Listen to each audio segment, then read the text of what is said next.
Om Shanti. This is Rose from Inner Space in Glasgow, and we're going to look at something very interesting. It's called Don't Judge Me. It means don't judge anyone, don't judge yourself. None of us like being judged. We're not the judge. If we want to judge anyone, judge ourselves. But we don't like being criticized. It is so easy to fall into judgment, judgmental thoughts that people should be like this and they shouldn't be like that. But if I take time regularly to deepen self-awareness in meditation, I can change this habit and return to a natural and a more open-hearted attitude for others. Because, you know, we feel when people are critical, and it causes more than we would ever know, because what happens? Because you know someone's going to criticize you, you don't trust them. And it makes you put so much extra effort into things that are a waste of time to try and keep away from their critical judgment, when we could live in a far more relaxed way. We try so hard to keep away from that critical eye of judgment. To be critical in a good way would be good, but I have yet to see that people have got this kind of strength to criticize you or to give you good advice. Some people can give good advice, still have that ability. So, but it all starts with awareness. Who am I? How do I feel? How do I feel if I feel others are criticizing me and judging me? How do I feel? I feel apprehensive about that person, even if they think I don't know that they're criticizing and judging me. I feel I don't trust them. And if I feel this about a lot of different people, what's this doing to the world? Who am I and who are you? As spiritual beings, we all have a source of goodness in us. There is an inner goodness in every single soul on the planet. You might think, well, it's not true about so-and-so or so-and-so. Why? Because we've developed habits that others don't like. But is it possible to embrace and accommodate all the differences in people's personality and not to feel that separation, because it causes a separation?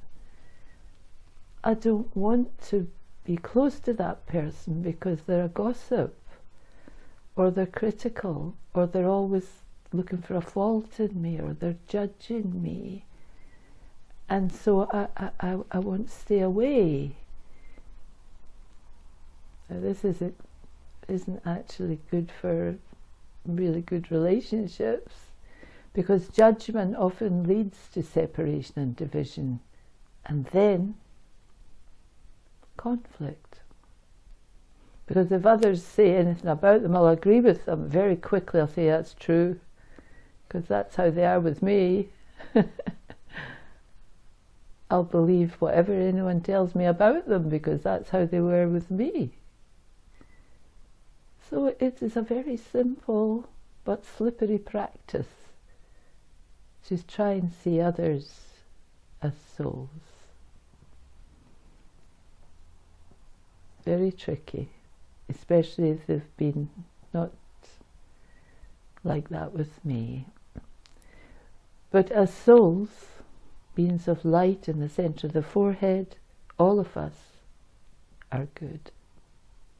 There's goodness in us, but it's covered up with all the habits that we've learned recently. But most people don't live in the awareness that they are consciousness. So this is what Raj Yoga does. It teaches me soul consciousness. So people of the entire world think that they're bodily beings with all the limitations and defences that that way of thinking will bring.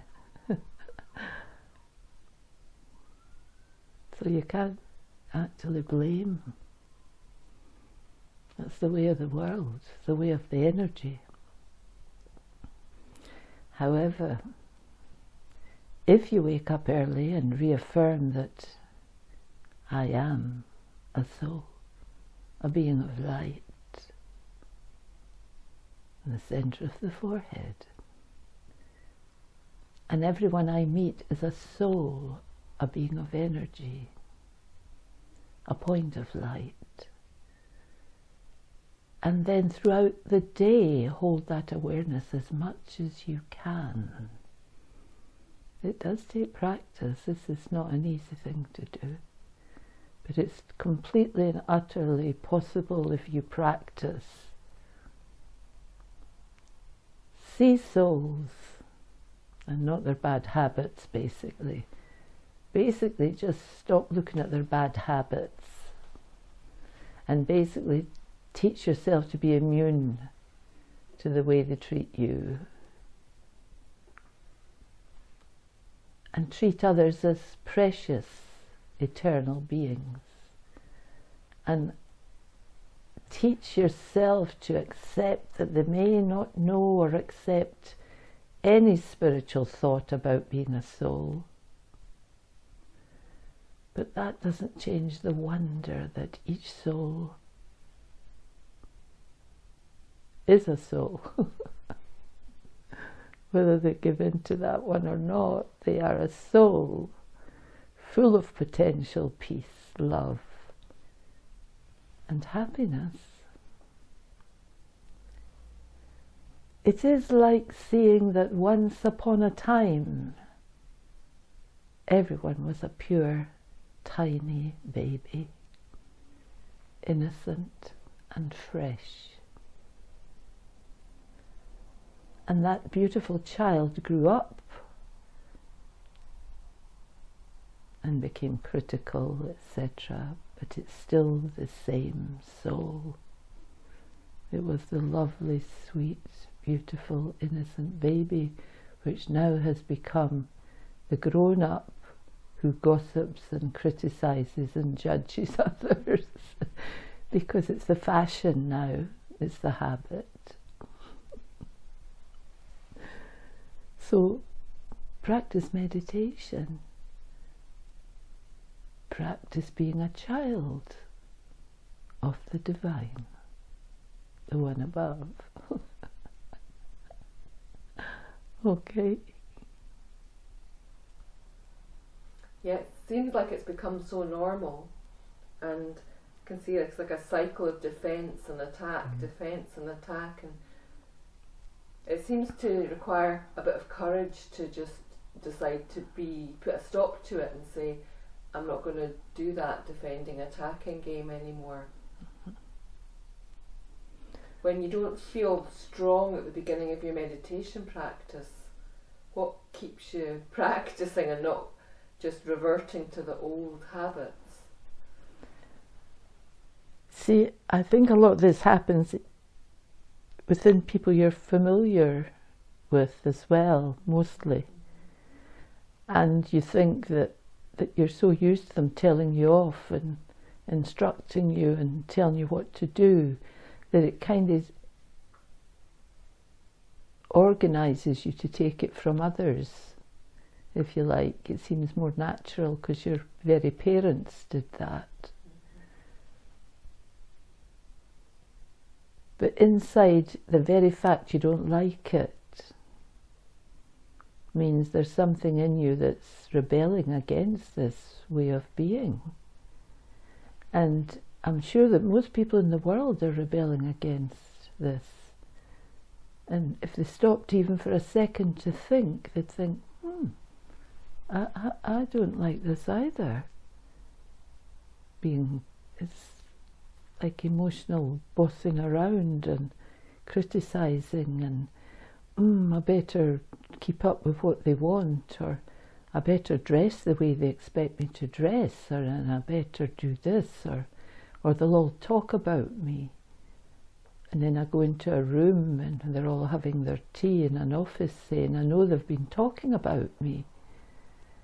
And nobody's got that compassion to think, well, maybe they can't afford to dress up, or maybe you don't know the people's circumstances. And so just to keep trying to keep that understanding inside that people have got used to this way, that old way, and they think it's normal. They don't think it's wrong.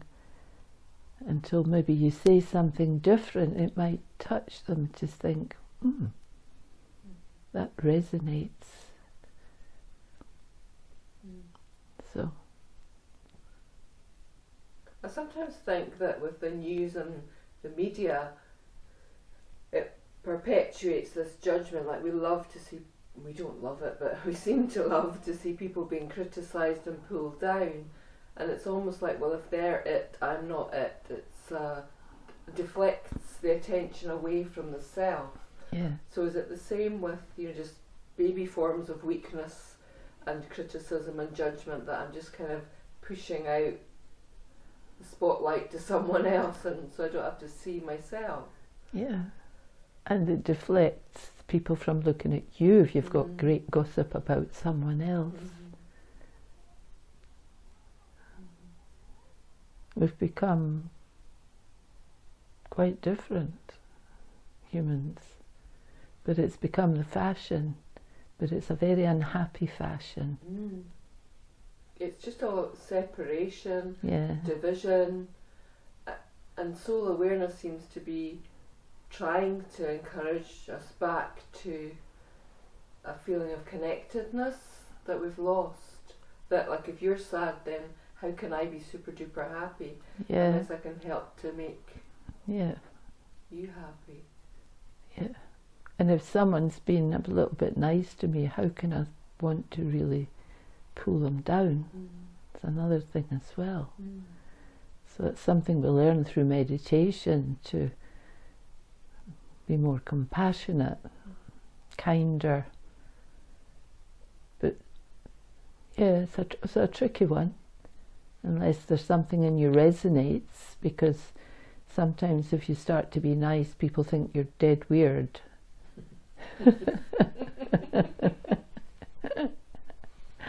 If you don't join in the gossip, it's like, wow, that's something wrong there.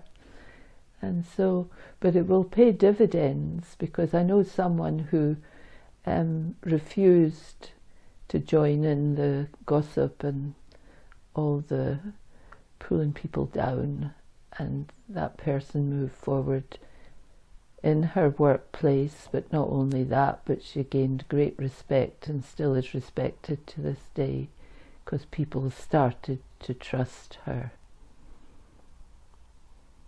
I mean, trust is a huge thing, and you said that right at the beginning. It's almost like there's very little trust around. Yeah. And then that probably comes back to how much do I trust myself, because if I can't even trust my own way of thinking and my own reactions. Well, you have to earn trust, You have to earn trust by being trustworthy. And when they see that you're not gossiping, and they feel that you're not going to also be gossiping about them, and if you're not criticising them, then another feeling comes into the heart, and then you might find that they'll come up and tell you something which could be quite unexpected. But we're all human souls with a tender heart underneath all of this, and sometimes we need to talk to someone that we can trust. I suppose as well, when I realised through meditation or soul awareness how damaging criticism and judgment is, not just to the person I'm doing it to, but to myself, then I don't want to do that to myself. So I want to do something different when I realise how I'm hurting myself at the same time. If I'm criticising others, it can give me a feeling of smugness that I'm not like that. And it gives me a false feeling that I'm doing okay. And in fact, I'm pulling myself down further and further. And I'll start to get very low self-esteem. So anyone who really, really goes for it has got dramatically low self-esteem, and I truly would not tell them any secret of mine or confide anything to them, because in 2 seconds they'd be on the phone and it would be worldwide, basically. Everybody would know that this is you, and you think she's great, but she's not, because she's just told me. Boom, boom. So to have great feelings of understanding for people who really want to judge and pull others down to make themselves feel better, because it will pull the self right down if you keep doing this. It's not a good practice at all. I suppose there's that, you said at the beginning, there's still some people that can give good advice. I mean, there's not many, but there are still some. So it's one thing to sort of see things for what they are, but then there's the negative side of that is to use that to, as you're saying, like to make yourself feel smug. Yeah.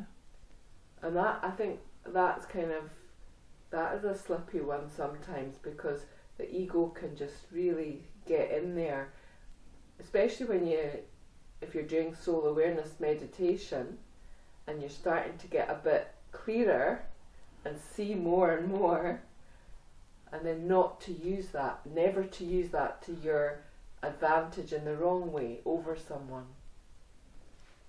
How do you keep a check on that? Well, it's everybody's individual there. It depends how much you develop self-respect on the way, I think. Because I know for myself, when I see what I would call a virtuous, someone smiles a lot, they might even not be smiling in the right way, but they've got a happy-go-lucky nature. I would want to tell them they have a happy-go-lucky, smiling nature, and that would be a truth. Or if they have generosity, there may be terrible gossips, dreadful to say terrible, talk about everybody, but when there's something happening and everyone has to put a donation and they're quick to say, oh gosh, I'll help, I think, well, they're very generous natured. And I would tell them that. And anything, if they say, well, no, go, I'll carry that for you, I think, well, they're really kindly. And I would tell them that. I wouldn't make up things to tell them just to try and keep in with them or anything, but if I saw something in them, I would want to tell them, you know. And they may talk about me behind my back, but then they may turn and do something really friendly towards me. And I know that they're talking about me, but I would still say, you're so friendly. And that would sort of resonate in their consciousness and make them feel a bit, you know, maybe I'm not as friendly as you think I am. So you're doing something good there. And so, but it has to be real. So I think Raj Yoga taught me that, you know, and even people that I would never have seen anything good in them, suddenly I started to see, you know, someone who would walk to work every day. I'd say, gosh, you've got such good energy, you know. Well, that's amazing.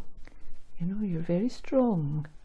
So you're just determined to focus on the fact that everyone has qualities. Got qualities. Keep seeing that. And they don't even see it. They can see it as ordinary. They can see it as ordinary. To sort of highlight that. Highlight it and keep highlighting it. And if they smile a lot, smile with them. And that's obviously better for your energy than Yeah. focusing on Yeah. the other side. Smile with them. Yeah, I would say. I've learned that. I'm not saying I'm a champion at any of this, but I do my best to pull it into the fact that everyone has lots of good in them, but it's covered up with the habits of today's world. Yeah. Basically, that's what I would say. Okay. And so let's have a minute of meditation. So we sit for a minute and we focus on the center of the forehead, because we are that beautiful energy, and we're doing everything to focus on the good that's in us and treat others as souls and precious eternal beings. And if we wake up early in the morning and remember that I am a soul, a beautiful being of light energy, it's like seeing that everyone was a pure tiny baby, innocent and fresh. That everyone I meet is a soul, a being of energy, a point of light. If I could hold that awareness as much as possible throughout the day, and see that each soul is a baby of the divine, a child of the one above.